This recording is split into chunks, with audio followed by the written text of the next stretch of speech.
I never questioned why my name kept disappearing from things I had clearly built, because when you work inside a system long enough you start normalizing erosion as collaboration. You tell yourself that shared credit is healthy, that leadership visibility matters more than authorship, that if the work is strong enough it will eventually speak for you, and for a long time that belief felt reasonable because I wasn't being excluded aggressively. I was being diluted, and dilution is harder to recognize because nothing is taken all at once. It's redistributed gradually, first through language, then through process, then through expectation, and by the time you notice it you're already compensating for gaps you didn't create. And that was exactly the position I found myself in at a company that publicly celebrated teamwork while privately rewarding whoever controlled the narrative. A place where I had spent years building systems that worked quietly in the background, systems that reduced risk, increased efficiency, and made leadership look competent without demanding their constant involvement. And because those systems worked, no one asked too many questions about who designed them, and because I didn't push for recognition, my silence was interpreted not as professionalism but as availability, and availability is dangerous because it invites extraction, and the person extracting the most from my work wasn't my direct boss but a colleague at my level, someone who spoke confidently, presented well, and understood exactly how to position ideas once they had been handed to them fully formed. And at first I didn't see it as theft because theft implies intent,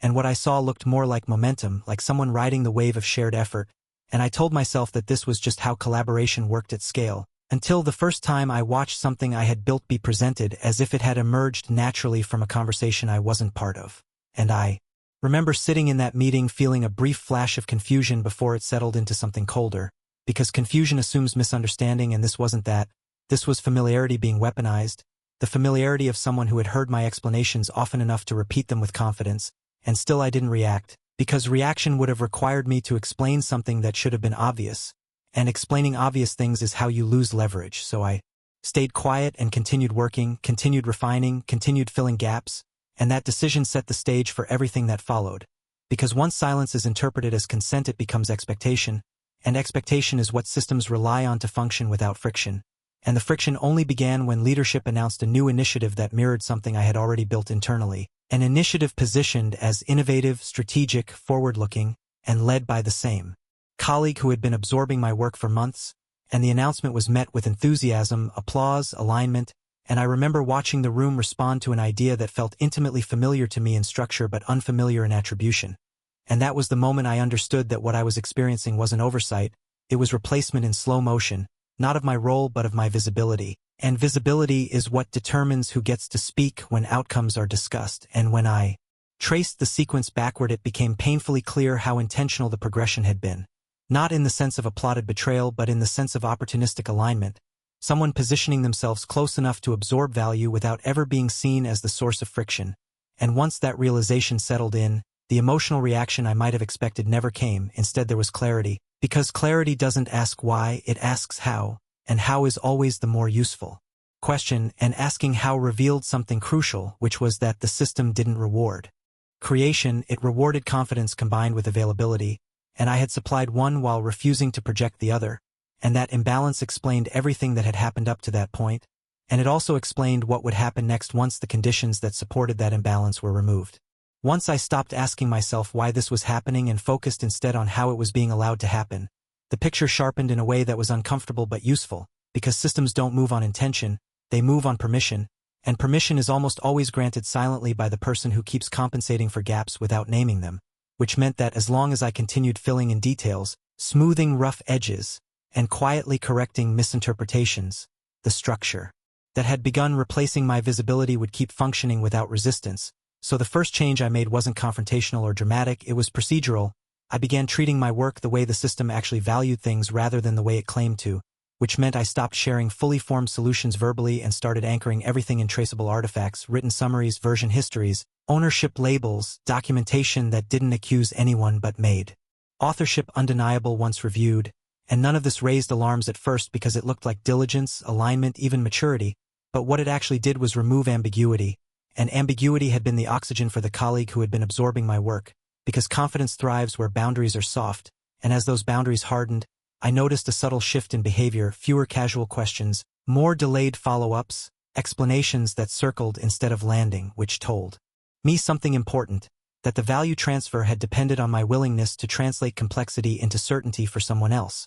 And without that translation, the confidence that had once looked effortless now required effort, and effort leaves traces. And those traces began appearing in meetings where ideas were pitched without the same internal coherence, where assumptions were asserted but not defended, where leadership nodded politely but followed up later with clarifying questions that didn't come to me anymore because they were no longer confident the answers would align. And this was the phase where most people make a mistake because they interpret resistance as escalation and escalate in response, but escalation would have unified the structure against me. And unity is stabilizing even when it's wrong, so instead I stayed predictable, consistent, helpful within defined boundaries, and unpredictable only in the sense that I no longer rescued things that weren't mine to rescue, and that withdrawal wasn't announced, it was felt through longer timelines, through friction that couldn't be attributed to attitude or effort, through outcomes that required revision instead of being accepted on first pass, and gradually leadership attention shifted from enthusiasm to verification, because verification is what happens when trust thins without disappearing, and thinning trust doesn't accuse, it measures, and measurement is dangerous when your position is built on narrative rather than structure. And I remember the first time leadership asked for a breakdown of how an initiative actually worked rather than what it represented, because the question itself wasn't threatening but the silence that followed it was. And in that silence I realized that the system was beginning to notice something it hadn't noticed before, which was that the person presenting the work couldn't reverse engineer it under pressure. And reverse engineering is what reveals whether understanding is deep or borrowed, and as that gap widened, the colleague who had once moved confidently began leaning more heavily on authority language, deferring responsibility upward, framing uncertainty as strategic flexibility, tactics that buy time but don't restore substance. And while all of this was happening, I remained outwardly unchanged, still collaborative, still engaged, still present, because the most destabilizing thing you can be in a misaligned system is consistent without being accommodating. And that consistency made it impossible to frame me as resistant or emotional, which meant the only available explanation for the friction was structural. And structural explanations are what trigger reviews, not individuals, and once review becomes inevitable, the outcome stops depending on personalities and starts depending on evidence, and evidence had quietly accumulated without me needing to push it forward, because it had been embedded in process from the moment I stopped allowing my work to exist only in conversation. The shift didn't happen all at once, because systems rarely pivot sharply unless something breaks loudly, and nothing had broken yet, it was only bending, but bending creates tension, and tension always seeks release, and that release usually comes in the form of process, not confrontation, which is exactly how it started to unfold, through requests that sounded reasonable on the surface, alignment meetings, scope reviews, follow-ups framed as curiosity rather than concern. And what changed wasn't the questions themselves but who they were directed at, because for the first time leadership stopped asking what the initiative represented and started asking how it functioned, and that distinction mattered more than anything else, because representation can be rehearsed while function must be understood, and the answers they received began diverging from the expectations that had been set earlier, not dramatically and not incompetently, just inconsistently, and inconsistency is what triggers escalation without anyone needing to accuse anyone of failure. And as that inconsistency accumulated, responsibility began to spread in ways that revealed its absence. Tasks were reassigned temporarily to increase visibility, additional stakeholders were looped in to reduce risk, and suddenly what had been a clean narrative became a crowded one, and crowded narratives are difficult to control because too many people see too many angles at once, and I was included in those conversations not because anyone intended to restore my visibility but because documentation has gravity, and once it exists it pulls its author into the room whether anyone plans for it or not. And when I was asked to clarify how certain components worked, I did so calmly, referencing the same written artifacts I had been maintaining quietly, and what mattered wasn't the explanation itself but the fact that it aligned immediately, because alignment creates contrast, and contrast exposes gaps. Without commentary, and the colleague who had been presenting my work began reacting instead of anticipating, asking for time they didn't have, reframing delays as iterations, leaning more heavily on authority language to compensate for missing structure, and those tactics worked briefly until they didn't, because review compresses timelines and compressed timelines reveal depth, and as pressure increased the system began doing what it always does under uncertainty,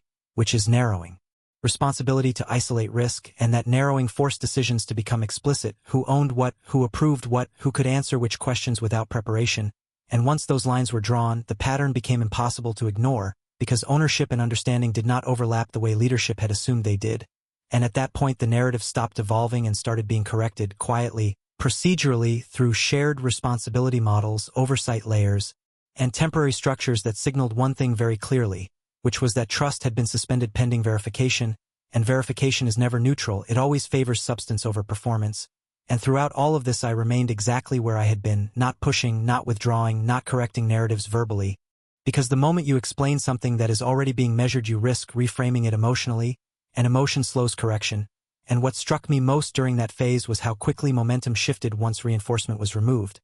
How ideas that had once sailed through meetings now stalled under simple questions. How confidence without grounding began to sound repetitive. How leadership attention subtly migrated toward whoever reduced uncertainty rather than whoever projected certainty, and that migration happened without announcement or intent. It happened because systems prefer predictability over charisma when stakes rise. And by the time leadership introduced a formal review of the initiative structure, framed as optimization rather than evaluation, the outcome was already constrained by evidence, not opinion, because evidence had been accumulating quietly for months, embedded in process rather than presented as accusation, and that constraint meant the only remaining variable was how the correction would be implemented, not whether it would be needed at all. The correction phase didn't announce itself as a correction because organizations avoid language that implies error once a decision has been publicly endorsed. Instead it arrived disguised as refinement, optimization, risk reduction, words that sound neutral but function as reallocation, and that reallocation began subtly, responsibilities reframed as shared,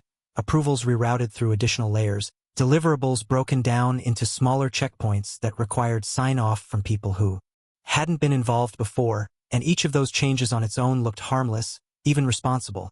But together they dismantled the narrative that had supported the initiative's original momentum. Because narratives rely on speed and clarity while reviews rely on friction and detail, and friction was now everywhere. Timelines extended, meetings multiplied, questions repeated in slightly different forms, and what became clear very quickly was that the colleague who had absorbed my work so effectively when conditions were soft struggled once conditions hardened. Not because they were incapable in absolute terms, but because their strength had always been translation rather than construction, and translation fails when there is nothing solid underneath it to translate from. And as leadership began leaning more heavily on process to resolve uncertainty, the value of deep familiarity increased while the value of confident presentation diminished, and that inversion changed the internal balance without anyone needing to acknowledge it explicitly, because suddenly I was being consulted not for ideas but for confirmation, not for vision but for verification, and verification is the quietest form of authority because it doesn't seek attention, it resolves doubt, and doubt is what leadership cares about most when stakes rise. And throughout this phase I was careful not to overstep or reposition myself overtly, because overt repositioning would have triggered defensiveness, and defensiveness delays correction, so instead I remained steady, responsive, and precise, allowing my work to speak only when it was asked to, and that restraint mattered because it allowed the system to believe it was acting autonomously, which preserved institutional dignity while still enabling change, and over time the colleague's role became less defined rather than more, responsibilities split, oversight added, autonomy reduced under the language of support, and support at that level is indistinguishable from containment because containment limits risk by limiting discretion, and discretion is where narrative power lives. And once that discretion was gone the initiative lost its single voice and became a process, and processes don't belong to people, they belong to whoever understands them best, and that understanding had never left me, it had only been hidden by my willingness to carry it silently. And as the organization moved forward with its revised structure, what struck me most wasn't the outcome itself but how little resistance there was once the correction began, because resistance requires belief, and belief had already thinned under review, and by the time leadership finalized the new operating model the transition felt inevitable rather than corrective, and inevitability is what allows systems to move on without revisiting the past. And when the dust settled I found myself operating with influence that didn't need reinforcement, because it had been earned through consistency under pressure rather than projected confidence under comfort, and that distinction was the real conclusion of the story, not who held which title but who reduced uncertainty when uncertainty mattered most, because in the end organizations don't reward brilliance or effort or loyalty, they reward whatever makes the future feel predictable, and predictability belongs to those who understand how things actually work when no one is watching. What remained after everything had been quietly corrected wasn't a sense of victory or relief but a deeper understanding of how easily effort can be redirected once you stop insisting on being seen and start insisting on being accurate. Because accuracy doesn't negotiate, it accumulates, and accumulation is what eventually reshapes structures even when no one intends for them to change. And in the weeks that followed I noticed how little energy it took to exist inside my role once I was no longer compensating for other people's gaps, How meetings felt shorter not because less was discussed but because less had to be translated. How decisions moved faster once they were anchored in traceable reality rather than narrative alignment. And that contrast alone explained more than any apology ever could, because apology assumes wrongdoing and what had happened wasn't wrongdoing in the emotional sense. It was misallocation sustained by silence. And silence only becomes a problem when it's mistaken for consent, and that mistake had been corrected the moment I stopped smoothing over ambiguity, and occasionally fragments of the old story would surface in conversation, someone referencing how the initiative had evolved, how leadership had adjusted direction, how certain roles had shifted focus. Language designed to preserve continuity without revisiting cause, and I didn't challenge those framings because correction doesn't require explanation once it has settled into process, and process has a way of rewriting memory without conflict. And the colleague who had once carried the narrative eventually blended into the background of the organization. Not pushed out but no longer centered, because centering requires sustained reinforcement, and reinforcement only comes when outcomes depend on you, and outcomes no longer did. And what surprised me most was how little satisfaction I felt watching that fade out, because satisfaction requires comparison. And comparison was no longer relevant. The system had rebalanced itself and moved on, and I had moved with it, not upward in title but forward in alignment. And that alignment changed how I approached everything afterward, how I documented, how I collaborated, how I chose when to speak and when not to, because I no longer believed that silence alone was strategic. Silence only works when it's paired with structure, and structure is what turns effort into leverage without confrontation. And looking back, the story doesn't feel like one of revenge or even betrayal. It feels like a case study in how invisibility becomes extraction when it's unprotected, and how simply withdrawing reinforcement can expose more than any accusation ever could. And if there was a lesson embedded in everything that happened, it wasn't about asserting credit or fighting for recognition. It was about understanding where your effort actually lands. Because effort that lands in narrative will always be reassigned, while effort that lands in structure will eventually reassign everything around it. And once I understood that, I stopped thinking about what I had lost and started noticing what I no longer had to carry. And that absence, the absence of distortion, explanation, and quiet compensation, was the clearest indicator that the story had ended exactly where it needed to, not with a confrontation or a confession, but with a system quietly realigning itself around what was real.